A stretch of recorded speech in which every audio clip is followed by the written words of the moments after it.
Welcome to the Two Disabled Dudes podcast. We believe life is about how we react.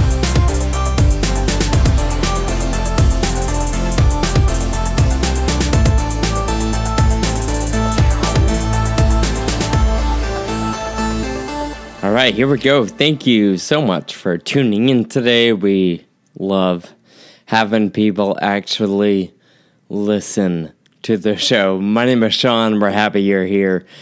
Kyle, I know you're hanging out with me. We both noticed this morning we got a notification in our inbox from iTunes that we got a comment on an iTunes review, or I guess an iTunes review. Yeah, speaking of, you mentioned that it was nice having people actually listening. And that, that's confirmation. Holy cow, people are listening and they're actually enjoying it as well. Or they're being nice. Yeah. Dude, and one other thing I noticed is 2.5 years into this thing, my mom and dad finally figured out how to leave a comment on iTunes. Nice. Well, I don't think my mom she probably hasn't tried. Although she is an avid listener, so I'm happy for that. Well, so if anyone out there is interested in posting a comment, call my mom or reach out to my mom and ask her how to do it. How in the world? Because we know it's not the most convenient process. It's everything about Apple is easy except how to leave a review on a podcast, apparently. With that, Kyle and I were looking, and we have roughly 88 reviews on iTunes, and we have a personal goal of hitting 100 before the end of the year. So right now it's September. You have a couple months, or 3, I guess, full 3. We would love to hit 100. So if you're one of those listeners that haven't navigated that process yet and you love us, we would really appreciate it if you just take a half an hour out of your day and navigate that process. No, hopefully it's only 3 or 4 minutes, but we do know it takes a few clicks and steps. But we would certainly appreciate a few more comments before the end of the year, so check that out, would you? Yeah, baby. So, Kyle, I understand you've got, I haven't heard the review of this story, but what is it about you and Panera that has prompted you to make the note, Panera, to prompt me to ask that question? Well, it's seemingly very minor, but I'm drinking Panera coffee right now. I went and got some before we started recording this morning, and I love Panera coffee. I like it better than any other, and I don't know if I'm alone on that one, but I love the iced coffee, and even more than like Starbucks. Holy cow, what? Who even says that, right? That's blasphemy if you're an American. And so I love Panera coffee, and that's my review. That's okay. So when you say Panera coffee, you're talking about the drink, not like the Panera coffee shop or Panera lunch sandwich spot. Oh, you mean specifically their drink. beverage? I'm talking about specifically the actual coffee drink. All right. I do like Panera in general, same. Some of their menu items and stuff, but specifically their coffee really gets me going. All right. Well, good to know. Maybe also, for our listeners' sake, Kyle's birthday is coming up really shortly. So if you want to give him even just a $5 gift card, sounds like Panera is the way to go. Thanks, Sean. Hey, you're welcome. So, and I also want to note that we are, in no way endorsed or sponsored by Panera, but we wouldn't mind anybody else for that matter. We wouldn't mind it if they got on board. So So if you have connections, yep. Beautiful. All right, Sean, what is the content that we're talking about today? Well, you know what? Great question. I'm going to answer that, I promise. But before we do that, Kyle and I wanted to be sure to let you all know that we had a fantastic time at the Global Gene Summit, and we're going to be doing the same thing coming up soon in Philadelphia. Yes. The Children's Hospital of Philadelphia, otherwise known as CHOP, has invited Kyle and I to be a part of the Friedreich's Ataxia Symposium in October. So just a few weeks away, October, I believe it's the 14th. Is that right? Yep. All right. That's right. Yeah. So Kyle and I'll be doing that, another patient panel. So we're super excited to be a part of that, obviously, especially because it's FA. Community, that's kind of our background, or not background, our backyard. That's our family right there. So I'm excited to be able to get out there and be a part of it. And I know, Kyle, it's something you look forward to every year. So if you are anywhere near Philly, or you're going to be at the ride or the symposium, obviously we'd love to catch up, hang out, say hi, shake hands, kiss babies, whatever we can do. Yeah, man. Yeah, I think it's the 11th annual symposium. Wow. And it's something, I've gone to every single one, and I love it. It's one of my favorite events of the year, and so I'm super stoked to be presenting our patient panel and interacting with more and more people at the symposium. So it's going to be fun. I'm looking forward to that for sure. So for today's episode, what we really want to talk about is just a quick, we want to talk about a recent trip, hike, climb, push up White Mountain. Kyle and I, as a lot of our listeners know, we did a hike together in August on behalf of Team Determinants, or Determinants, the organization that I launched way back when. And so we want to talk about that climb. Is that sounding about right? Yeah, that sounds right, man. Yeah, I'm looking forward to sharing my experience and just chatting with you. I don't know that we've gone into a lot of detail together on, sharing our experience with each other. So this is going to be a fun conversation. Yeah, so a little background on why White Mountain, or, what Determinants is. I'm sure you've heard us talk about it before, but I'll give you a small background. When I was diagnosed with Friedreich's ataxia, that was in 2007, I had a doctor, basically tell me I shouldn't really push my physical limits. I should think about swimming and not running, not a bike, nothing too risky, if you will. He told me to start thinking about handrails in my house and things like that, which was all good advice. It was just maybe a little bit too soon for me in that state of my progression, if you will. So I began to wrestle with this whole concept of someday down the road, I wouldn't be able to walk or run or climb mountains or ride a bike or things like that. So I realized that in the process of trying to figure out what all this meant, I got out, did a little bit of hiking, did some, not endurance, but some push the limits type events, one day sort of things. And in the process of hiking, that's where the idea of Determinants came to life. And I realized that everybody has challenges. We've talked about it. That's the theme of this podcast. We all have bad days. We all have either bad seasons or just overall bad lives. We have difficulties that just don't go away.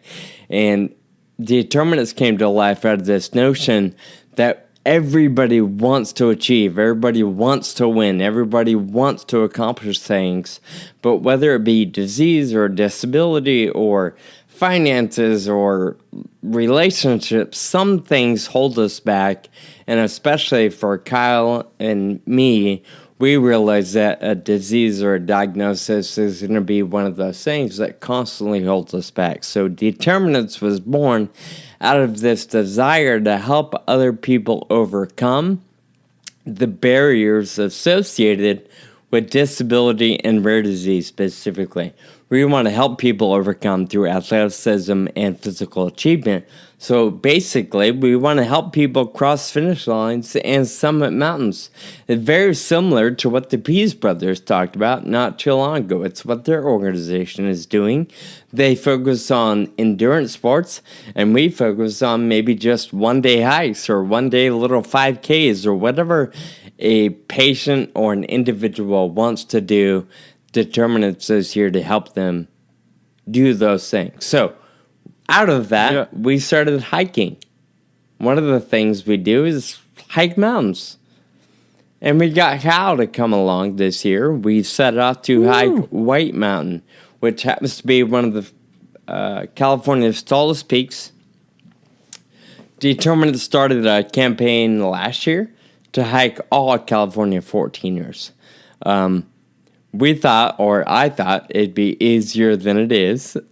So we have so far conquered none of them, but we have certainly began the process of attempting. So, Kyle, talk about your experience. That was your first time attempting a tall mountain. So, where do you want to go from here? So, I want to start off by saying, yes, you're right. It was way harder than I thought it was going to be. Right? Holy cow. And it was awesome, though. Like, for me, I could take like 2 steps maybe without falling over. Mm-hmm. So what we did, and you can obviously walk a lot better than me, but still not great, right? Right.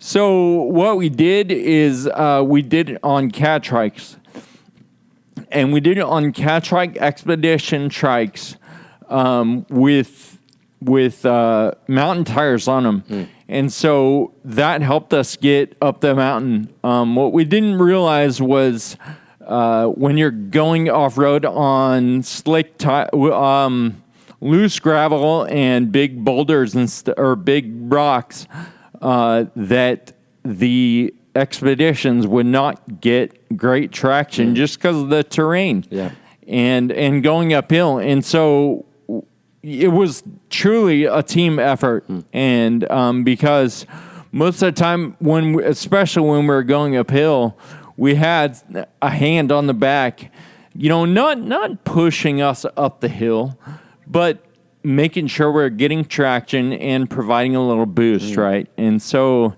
it was actually, I feel like that added to the experience. It was a little stressful because we didn't know if we were just like tiring out all the other people or, but it added to the team experience of it. And we want to thank Alpha Bent Recumbent Cycles in Sacramento for providing those cat trikes for us, and Cat Trike for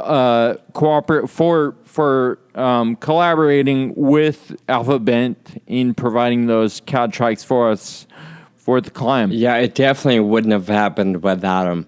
When I did that hike last year, there was no bikes, so it was all on the foot for me, which I suppose I'm confident saying I could do it, but it would take a really long time. And, we all have day jobs, so it's not easy to take a week off. And nor is it fun to be on the side of a mountain for a week. Like, that's not exciting. Well, not exciting for me.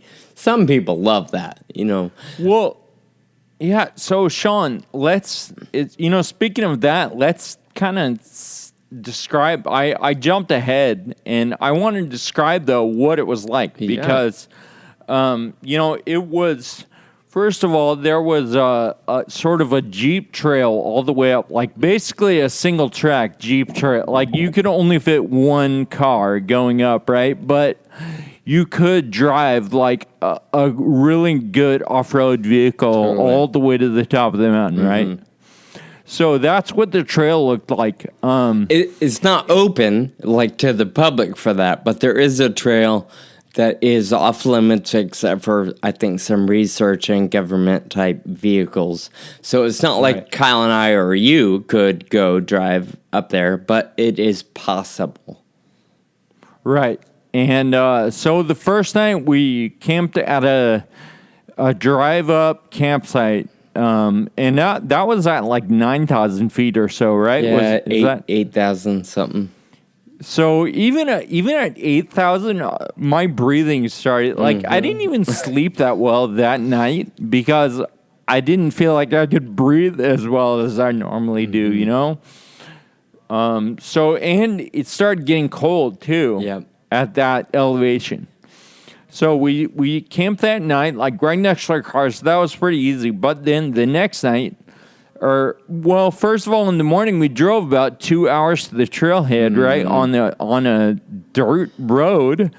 Then we started hiking, and right out of the gate, it was super steep. And we found out that we were going to need help up that.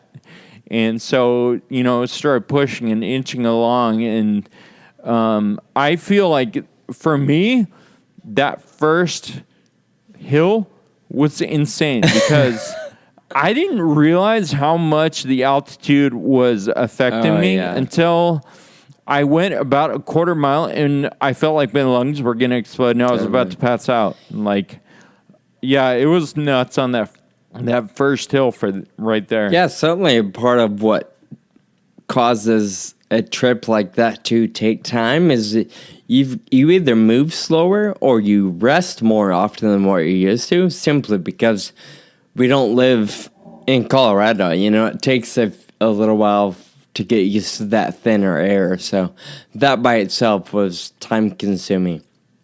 And that hill, we all got around that hill. We got over the hill. You and I were on recumbent trikes.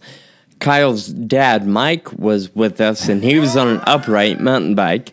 He got up that hill first, actually. It was kind of funny because he was towing a kiddie bike trailer, but it had gear and equipment in it. And somebody was like, "Hey, Mike, why don't you test that first hill real quick and see if it's going to be okay for the whole trail." So Mike takes off. And I realized Mike's halfway up the mountain or that first hill, and I yell at somebody. I'm like, "Hey, guys, I don't know if he's really testing it, but he ain't coming back. I know I wouldn't. If I'm halfway up the hill, I ain't going to do it again. Like, I hope he has everything he needs because I'm pretty sure he is not coming back." Yeah, and he didn't come back. Ultimately, it was too steep at a lot of spots to be pulling that trailer up with the mountain bike, and it was crazy because my dad, Mike, he went with cycling shoes, right, because they can clip into his mountain bike, and he ended up pushing the bike a lot of the way up, walking it cycling shoes on. So, which is not ideal. Right. So a couple things we probably didn't really think through, but it all worked out. We got around the first hill. The whole goal was to climb just about 2 miles, maybe a little more than 2 miles. We knew there was a certain area that was probably going to be ideal for trailside camping. This terrain is very, very rocky. So there aren't a lot of fields where it's conducive to pitch into tents. So our goal was this one area about 2 miles into it. Took us, half a day to get there, or 6-7 hours. But we got there and pitched our tents. We had a team of 8. So like I said, on our tracks, Mike was riding his mountain bike, and then what does that leave us? 5 people walking. Once we got to our first stop, pitched our tents, got some rest, ate dinner, and just kind of hung out for a little bit. And actually, we didn't hang out very long. Everybody was pretty tired, so I think we're all in our tents and going to sleep before dark. Yeah, dude, it was like 6:30, and we went to bed. We had that was the earliest I've gone to bed in a while. And I think that was one of the. I mean, I think I slept for 11 hours or something. Yeah, that was, or at least I was in my tent for 11 hours. Well, I haven't had that kind of rest. Right. Yeah. We got up at 5 a.m. to keep going, but I haven't got that much rest in probably ever. So that felt good in a sense. But we were at 12,000 feet, right? Yeah, about that time. So, yeah. Once again, I didn't sleep all that well that night. I was definitely like resting in my sleeping bag, but I wasn't like REM sleep, because I felt like I couldn't breathe very well. It was weird. Yeah, definitely. Air even thinner, and temperatures were even colder. In fact, we woke up, I want to say, did we wake up at 5 or leave at 5? Whatever the case, it was early. And when we woke up, some of our watches and gear said it was 29 degrees, something like that. Someone left, I think it was late, and left his water bottle outside his tent, and the water there was like ice in it. It was crazy, yeah. So that's, to me, the worst way to wake up. When it was 20, our sleeping bags are nice and warm. They were all rated for cold temps. But man, getting out of that sleeping bag and getting moving, that was a challenge. Yeah, I agree, yeah. And, I mean, and then, we got started at 5 or whatever it was, and it was easy going for a little ways, right? Because it was a little bit downhill at that point, and we were kind of in the groove, and then it started up, and and then it was just inching along, slow going for a ways, and part of it was that we had to think of all kinds of contingent plans, right? Because there's a certain time frame where we're going to need to turn around and head back because we don't want to be on the mountain in the dark, right? Without food and whatever, all that stuff, and so we spent quite a bit of time. Well, we were all thinking about it, I think, at all times. Yeah, right? It was a constant. It was a moving target. Because you certainly think, okay, we're going to wake up and start walking, and we'll be at point A by 9, point B by noon. And every hour that goes by, you're changing. Or maybe even every 30 minutes, it's like, okay, we got to reassess because it either took a little bit longer or we're moving a little bit faster. So yeah, it was a constant moving target, and of course, we didn't expect some of the trail to get as sandy as it did, and like Kyle mentioned, that's where it got really difficult with the bikes, because we couldn't get traction, so we would have to lean on our teammates to push a little bit, or quite a bit, and they're not only pushing us, but they're leaning over, they're hunching their backs with 40, 50, 60-pound packs on. So we knew it was exhausting for them, but nobody hesitated. So an incredible team that pushed as often and as far as they could. We finally got to the point where the mountain was a serious climb. We got to maybe the base of the actual peak, and that's where it started to get really, really kind of dicey or really steep for all of us. It was hard to move too fast, too far, because the air was getting thinner as well. Yeah, it was. There were switchbacks. I don't know how many, but when the switchbacks started, I feel like that's when it started getting really gnarly. I mean, one side of the mountain is one side of the trail is just a cliff, and the other side is like straight up. So that was pretty gnarly, and it started getting a lot more rocky and slippery, and traction was definitely an issue when we got up there. So, but Sean, on the way up on that second day, we went by. So during almost the whole time we were walking, like every, 2 hours, somebody would pass us, right? Another hiker on the trail. There wasn't that many people, but we definitely did come across few people. And one of the guys had made it all the way to the top, and he told us that there was snow across the path, up near the top. And I feel like for me, that's when I really started being like, oh, that, I don't know. That was a low point for me when I heard there was snow and we might not even make it, you know? And it wasn't like fresh powder. It was ice. And there's no way, A, it's safe to walk on because it's quite a slant. And B, there's no way bikes are going to go over that. So you're right. That was a low point. It was very discouraging because we knew, you know, we were hopeful. We were getting close, and we were all pretty confident. We're getting to the top of this stupid mountain until that guy told us there was a bunch of ice covering the trail. Well, and our fearless leader was Layton, and to his credit, he called the ranger station like 2 weeks prior, and they're like, yeah, there's some snow up there, but it should be melted by the time you get here. Yeah. And it, in fact, was not melted. Yeah, which, isn't anybody's fault. It's hard to predict whether it, 14,000 feet. But we were all hopeful. We knew there was a chance of snow, but we were all hopeful it would not be an issue for our team. And for most of our team, it wasn't. But for you and I, it certainly was. But as discouraging as that personal review was, we decided, hey, let's keep going. Let's either A, get as far as we can, or B, figure out how to work around the snow. So it was still early. So we said, maybe that guy's just being dramatic. We don't know. Let's keep going. So we kept going.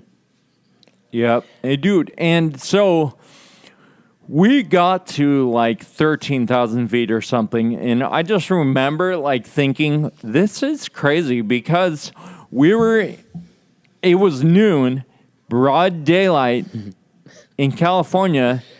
And we had freaking down jackets. Yeah. Like, everyone had a down jacket on broad daylight at noon. It was crazy because we were at 13,000 feet and it was only 35 degrees out. It certainly looked hot. It's all dry and desert-like. But it was not hot. Yeah. You mentioned seeing somebody walking down the trail. There was another lady that had gone up and back down. And on the way up, there was some friendly conversation. She was walking her dog, and so, of course, we all were hanging out with the dog. On her way down, we knew she did work in the research facility that's somewhere in the midst of this hike. So on her way down, she stopped and checked in on us because it was at a point where we were all laying down. And I think she was like, oh, what's going on? Are you guys okay? And we just inquired, hey, what are the chances of us getting water or, getting help or getting whatever we might need from the research facility? She said, yeah, whatever you guys need. So we kind of had that in the back of our head. Okay, worst case scenario, we've got like a safety net, if you will. So we said our goodbyes. She kept heading down. We kept heading up. And I would say 20, 30 minutes later, all of a sudden we start seeing a truck driving up.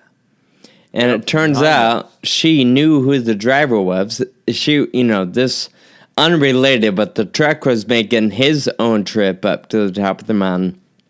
Apparently to fix the Wi-Fi for the research facility.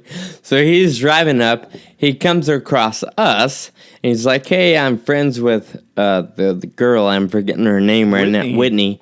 I'm friends with Whitney. She asked me to just check in on you guys. Are you okay? And we're like, yeah, we're fine. He takes off, goes over to the top, and of course, on his way down, he stops, he takes a picture for us, and we ask him, hey, can we borrow the back of your truck? So just that alone, we knew we were running out of time. We knew with the ice, we weren't going to make it beyond the ice. So this guy in his truck helped save a ton of time by taking Kyle and I and our bikes back down the switchbacks. Yeah. The biggest thing... that was... Go ahead. No, I think I've already said it. It was such a big help because it saved a ton of time. Yeah. For you and I to didn't have to do that. Totally. And he was just a nice guy. Yep. So, Sean, let's post that picture with him. With the truck on top of the mountain. We're at 13,000 feet, and this guy offers to take us down the mountain because there was a certain patch of the trail that was really steep and really rocky, and we knew that it would have taken us, all right, fine, we could have done it, but it would have taken us like an hour to get up this part, but in the back of the truck, we were able to get up in 5 minutes. Yeah, and in this part, you say an hour, it was only the length of a city block. 1,000 feet. It wasn't that long, but it was incredibly rocky, incredibly steep. It would have taken at least an hour for our team to get the bikes back up this area. So, yeah, seeing the truck and having that help saved a ton of time. It got us off the mountain before dark, and it allowed half of our team, the upright individuals, to not worry about you and I and to actually hustle up to the top. So they were able to go to the summit. They got some great pictures. We'll post those as well. So even though the entire team didn't get to the summit, some of our team did. Super happy about that. And we're all thinking about how in the world we're going to make it happen next year. I went into this trip just convinced that I would never go back. I don't want to do it again. I want to do it again, but I don't want to have to do it again. You know what I mean? I want to have that summit under my belt. And so far, we don't have it there yet. So we got to do it again. And Sean, it's doable. I think we both can envision, I couldn't envision it before, but I've been there now. Yeah. So I can envision, how it's going to work, right? Mm-hmm. And so, as you were in Layton, we're talking, it's probably going to require 2 nights at altitude camping on the trail, which seems crazy to me, but I know that's probably what it'll take, right? Yep. To ensure that we get there. Yep.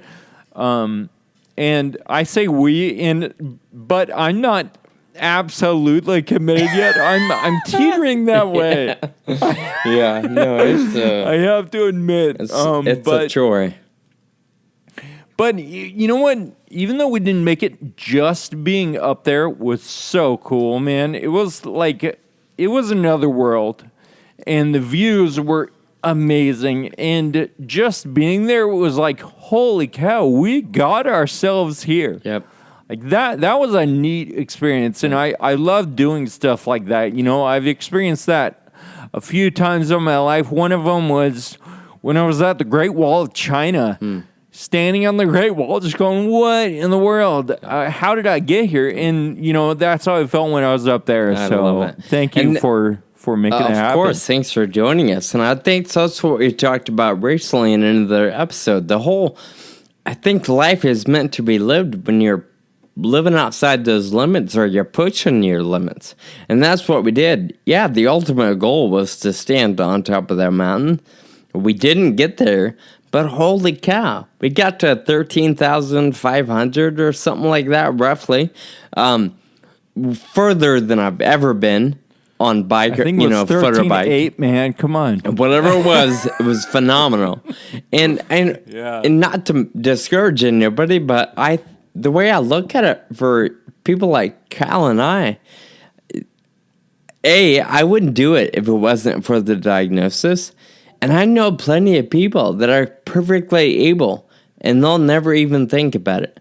So the fact that we got out there and we pushed those limits, I'm certainly proud of that. And what I love about the experience is now we know a little bit more. We've learned a little bit more so that next time we can go a little bit further and actually make it to the top.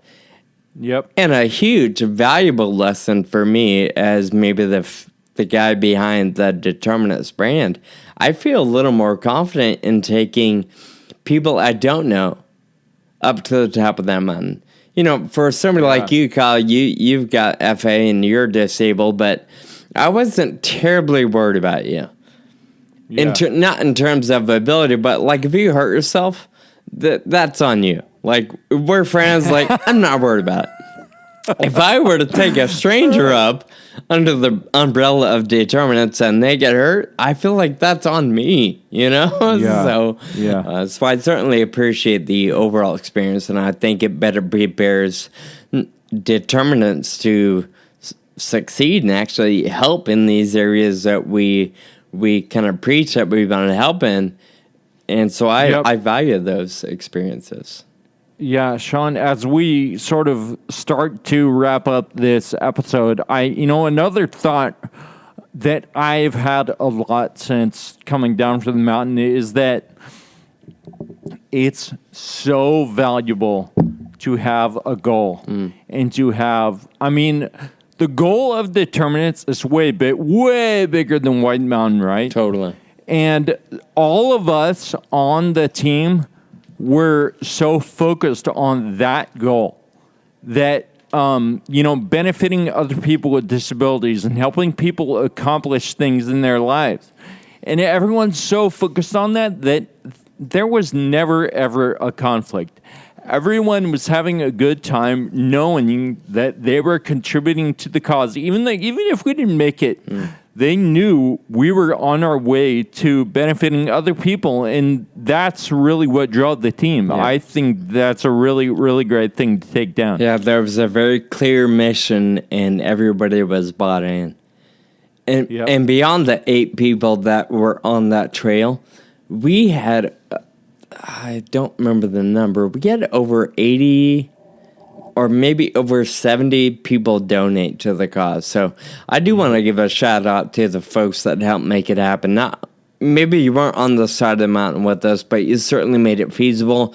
You allowed Determinants to grow a little bit of their bank account so they can continue reaching out to others and making things like this possible. So for those 74 or 75 people that gave, helped us raise over $5,800. Our goal was $5,000, so we exceeded our goal a bit. I wanted to say thank you not only to our 8 hikers, or Beyond Me 7 hikers, but also our 74 donors that helped make it possible. Thanks so much, and thanks for tuning in today. I guess we'll be in touch soon, or we'll talk to you soon. I don't know. Kyle, you close this out. Sweet. We will see you next time. Can't really see him, though. Oh, we'll talk at you later. All right. Have a good day, y'all. Thank you for listening to the Two Disabled Dudes podcast. Find us online at twodisableddudes.com and please subscribe on the iTunes. Connect with us on Facebook, Twitter, and Instagram. And special thanks to our audio producer, Jake Tompkins. Until next time, keep living with urgency.